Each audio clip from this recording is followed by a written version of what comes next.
жолдасым туған күнінде ерекше торт жасағам ғой, соны деген бастан аяқ түсіріп алған бір күшті ерекше рилс салайыншы деп.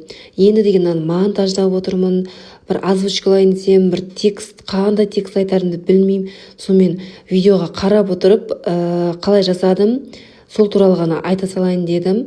Енді деген жолдасым туған күні негізі мен шоколадный торт жасағым келген, бірақ оған шоколад торт ұнамайды, сондықтан іші ақ болатын ваниль вишня тортын жасадым. Мұндағы вишневый начинканы мен бірінші жасап тұрмын, бірақ әдемі шықты да, дәмі ұнады.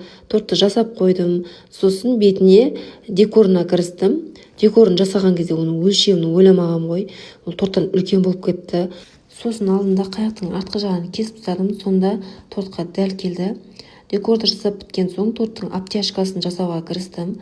Тортқа 2 слой обтяжка жасадым. Бірінші слойын жұқа етіп жағып алдым. Одан кейін торттың үстіңгі бөлігін бойып алдым.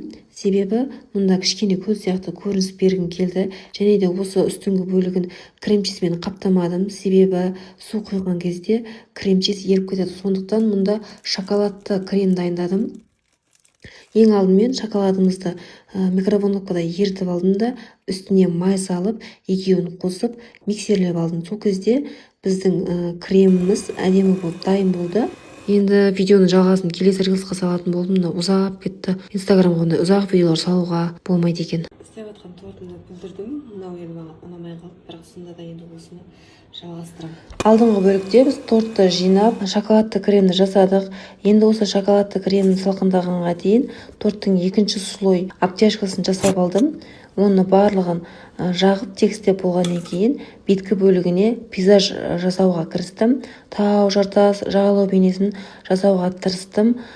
Бұл алдыңғы бетінен ойып алған корждарымызды бояп жасадым.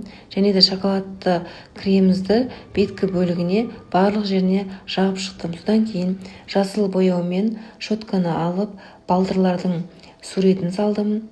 Сосын тортқа қарап отырсам, бір бос болып қалған сияқты болды. Сосын губкамен бояуды алдым да торттың сыртын губкамен бояп шықтым. Шынымды айтсам, осы қоңыр түсті бояп бастағаннан өзіме ұнамай қалды. Сосын жарайды енді соңына дейін көрейін, бастап қойдым ғой деп полный бояп шықтым да ортаңғы алдыңғы бөлігін ғана қалдырдым. Себебі ол жерге көк бояумен істегім келді. Типа өзен ағып тұрған сияқты бейнені жасағым келді де көк бояумен бояп шықтым. Осы көк түсті бояумен бояғаннан кейін барып қана торттың реңі кіріп, әдемілеп болып ажарлана түсті. Әрине губка жаңадан упаковкадан ашылып қолданылған. Сосын бетіне құрақтарды қойып көрдім, әдемі жарасады екен. Ал бетіндегі гүлді жасау үшін абысымның үйіне бардым. Екеуміз бірге жасап көрдік. Бірінші рет тәжірибемізде болды. Ең алдымен суды қыздырып алып, оның үстіне желатинді салып, тоқтаусыз араластырып тұрдым. Үстіне кішкене қант салдық, түс беру үшін жасыл және көк түстерді араластырдық. Сонда әдемі гүлдің түсі шықты. Дайын болған желатинді торттың үстіне құйып, басқа да декорларын жасап аяқтадық.